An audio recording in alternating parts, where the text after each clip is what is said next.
everyone, long time no see. I have been gone for quite some time, and I guess I just wanted to give a brief update as to where I've been and what's been happening. Apologies for any background noise. Within this past year, so much has happened, and one of those things is that we are in a new place. Pinkers, can you come sit? So last summer, I feel like there was so much that was happening back to back. My family was visiting from Chile, and then soon after it was Halloween. I had a couple friends visiting from Australia, and I gave them a big tour. I had another set of friends visiting from Australia because they were coming down for me and my husband's wedding. So then of course we had Christmas, New Year's, a whole bunch of family get-togethers. In the midst of all that as well, my husband and I bought a house. So we are homeowners now, which has been such an amazing process. Like this 2019 was just packed full of so much fun and family and so many exciting new things, like job changes. The only downside was that I felt like with so much going on in my life, my Hashimoto's, I felt like it was really hard for me to do like extra things. Like I didn't really do a lot of artwork or spray painting. My working out was kind of put on hold, not on hold, but there was a point in time where the seamstress was like, you need to stop losing weight. And I was like, well, I don't know like what to tell you. And she was like, you've lost weight. And I was like, I don't think I have. And she's like, I have to take it in another inch. So there was quite a few months like leading up to the wedding where I had to put a hold on like my weightlifting, and I got into boxing, which was freaking amazing. I love boxing so much. So I feel like anything extra as far as like making videos, I just did not have the energy or capacity for. In April, something wild happened. Let me just preface this by saying like I've never needed surgery. I've never had an injury like this. So my whole life, I thought that it was normal for your knee to slide in and out of place. My whole life there's been instances where I knock my knee into the corner of something, or I'm like on my knees and just like leaning over to get something, and my kneecap will like slide out of place on both knees, both legs. I don't know, I thought it was normal. I normalized it in my head. My whole life, even up to this year, I hated anyone touching my knees. I had such apprehension with people touching my knees. I didn't want anyone to lay on top of my knees. Like even if I had gone to get massages, I was always like, don't touch my knees, don't come anywhere near them. I don't know. I don't know why I didn't think that like this was an issue.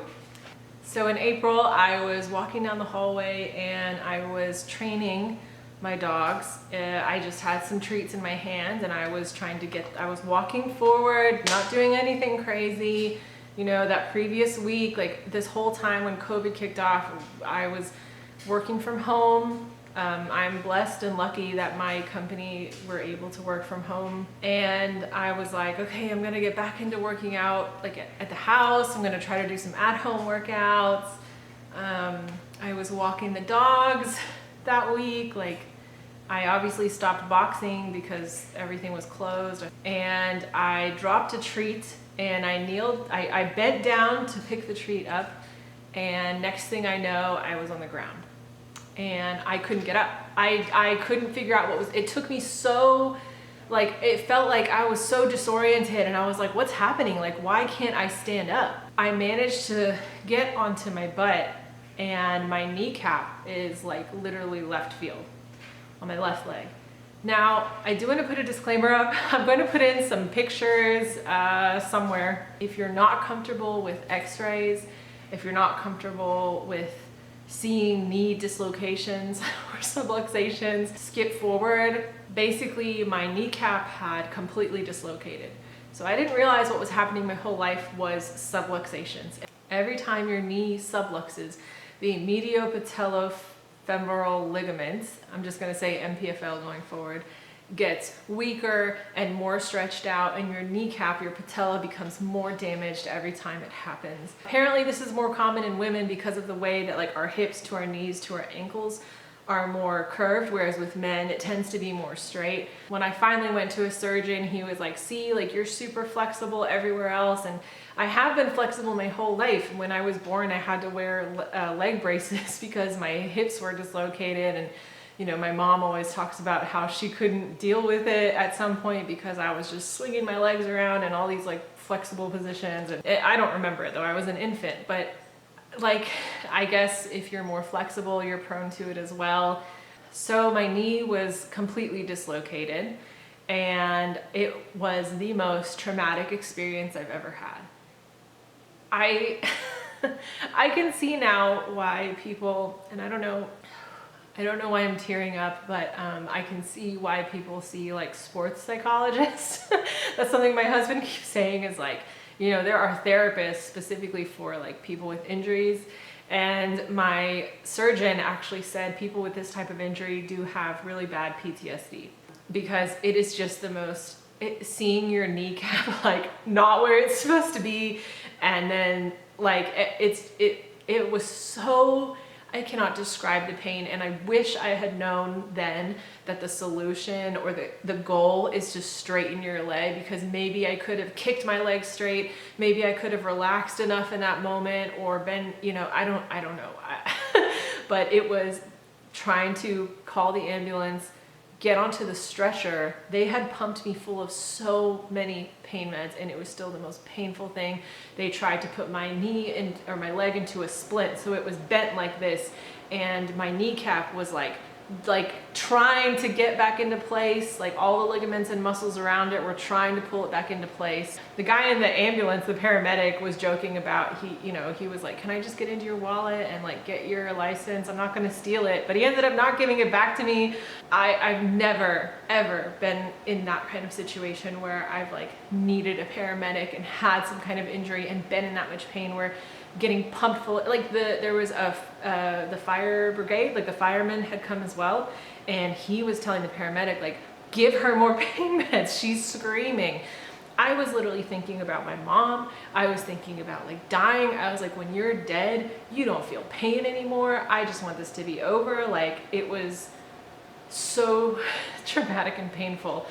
Getting into the ER, I was like, just fucking knock me out. It took them so long to knock me out. They were like, yeah, it's definitely dislocated. Brought in a guy to do x-rays. Oh yeah, it's definitely dislocated. Like, my knee is on the side of my leg. It is not supposed to be there. So I was screaming. The guy who took the x-rays was like, I obviously wasn't screaming at them, but I was screaming in pain, because every time I moved or shifted weight or relaxed or anything, it was just so bad.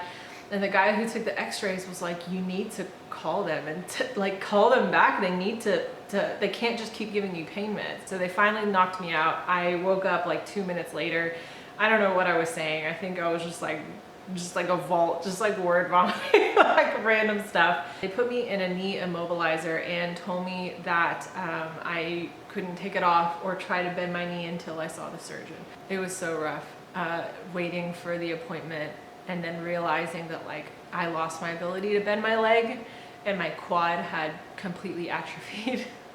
Like, even now, my left quad, it like dips in, whereas my right quad is like, it's wild.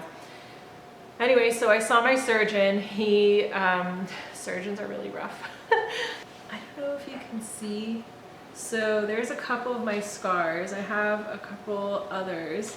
I just have a compression sleeve on right now. I had to wait about 6 to 7 weeks for surgeries or elective surgeries to open up where I am. So I was going to physical therapy, and basically the goal was to get me as ready for surgery as possible. That included getting my knee to bend, or getting my leg to bend as much as possible. And I did end up getting close to full range of motion prior to surgery, because basically like the better you are before surgery, the better you'll be afterwards as far as your range of motion and your strength and everything. So there's a few components. There's bending, there's straightening, and then there's your strength. Now the strength will come apparently, but it's possible, I've heard, that some people after surgery lose their ability to straighten their leg, or they don't get the ability to bend their leg to full range of motion. Currently, I'm fairly close to full range of motion. My second physical therapy appointment prior to surgery, there was a lady who was working on my knee and getting me to bend it, and I bent it to like 40 degrees, I think, the first time, like for the first time in a couple weeks, and I cried. It was like a release of emotion. I was just like, I mean, I was like, guys, like I've been lifting weights. I've been doing like box jumps. Like I dance like all the time, like you can see in our wedding video, like between boxing and fitness and dancing, like being active and fitness in general. Like I literally, when we were still going to work every day, my lunch break, I would go to work out on my lunch hour, and that would either be at the gym or like doing yoga. Fitness is such a part of my identity, and to have that ripped away from me was just, I mean, and I know I should be grateful because it was funny, because I was talking to one of my best friends and I was like, well, you know, there's people who like break bones and stuff, and she was like, no, soft tissue is a lot harder to deal with. I mean, you guys know all these videos I have on Hashimoto's. I talk about being able-bodied, and I talk about invisible illnesses and chronic illnesses that are, you know, that don't affect my physical ability as much. You know, it's more so like my energy. You know, the physical aspects are dealing with like my weight or my hair or you know, like my skin or my nails, but this is like my ability to walk, run, jump, walk my dogs, like bend down, and having to learn to walk again after my identity being so tied into fitness was like, just I had to do a lot of like crying and a lot of reading. My best friend put me onto the topic of neuroplasticity, which is amazing. I'll get into that in later videos as well. I mean, I was listening to so much like encouragement and so much like motivation, like you can do this. Like I was reading about people who have had sports injuries and how they recovered. It was really hard for me prior to surgery to like not get bitter, because I was just so impatient, and I was like, I just want to get on the road to recovery. I felt like I was in limbo. This is like day by day, long process. I mean, there are people who have had this surgery and they say they've only been able to kneel after a year or a year and a half, or it's taken them 2 years to be able to do like a child's pose. But then there are some people who are like, oh, it's been, you know, 6 months and I'm MMA fighting again. Prior to surgery, there was a lot of things that were really hard to do, like cleaning the house, because my husband and I mean, there's things that that I do, that he does, and we are a puzzle piece, and we keep everything kind of flowing. And with me being out of commission, there was a lot, like it was really hard to eat AIP, you know, it was really hard to eat, period. I lost 12 pounds prior to surgery. So finally I was able to get surgery. I was approved. Elective surgeries had opened up. Basically the surgery that I got was MPFL reconstruction, where they drilled a hole through my femur, drilled a hole through my kneecap, and then used a cadaver donor ligament to reconnect it. So I asked my husband if he had any thoughts on what it was like after I had my injury leading up to surgery. Well, the one thing that was distinctly different in my life, particularly regarding her surgery, was the fact that I just pretty much had to ramp up my activity a whole lot around the house. Like, I already was doing quite a bit, you know, in my own perspective, but I think that just helping the household out and just really taking like precipice of that role, or really just taking control of that role like I really needed to during that time of stress, it really helped out. So it was really stressful. Oh, like man. Leading up to surgery, like I have notes on my phone for every like month, and you know, that happened this whole time, and I forgot that I had written down like that my knee kept subluxing leading up to surgery after that. Yeah. And like I was in that crappy brace from the ER. Yeah, and you were all like laid up on the couch. You were like pretty depressed about it too. Like you were like, if my knee's like this forever, I don't know. Like you were pretty bad about it at first, but yeah, you came around. And then after the surgery, you were kind of depressed a little bit too. But yeah. I mean, I think all that stuff is just emotions of life. You know, people get caught up in, oh, I'm depressed, or oh, I'm not this or that. As long as you have a healthy environment, I think I won't say it's good to be depressed, but I think it's okay to be depressed sometimes if you have a healthy environment that kind of helps you facilitate it. and work through that. So yeah. Yeah, for sure. But do you remember the day of the injury? Oh man, yeah. It was crazy. It was insanity.